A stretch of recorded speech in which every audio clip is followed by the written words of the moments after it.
kind of what it looks like when your path is blocked by a fallen tree. Look, I'm not going to lie. I know it looks bright, and that in itself is a juxtaposition of elements.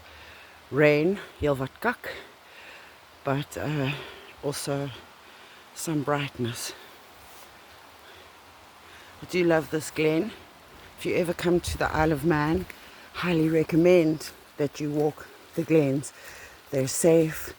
You might come across the odd person, but you really get a sense of serenity and a comforting solitude.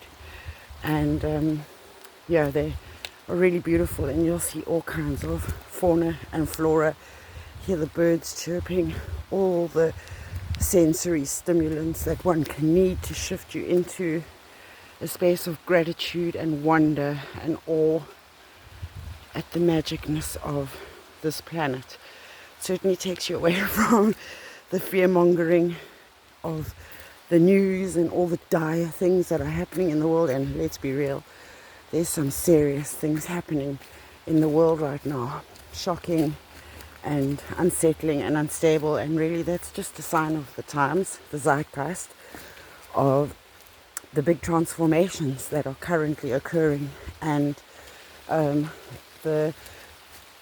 kind of been forced to shift into a more aligned path or journey. Check these mushrooms.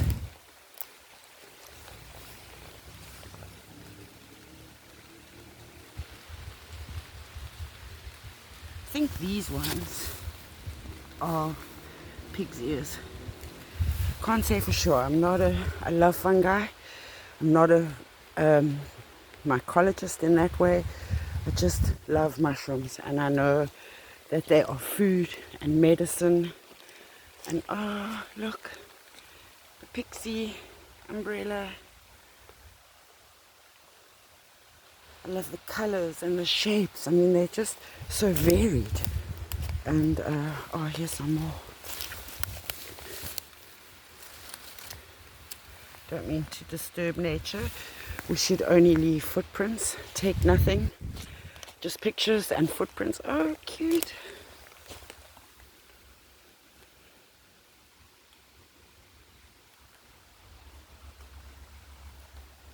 Look at these stinky wee things. So cute. Oh, wow.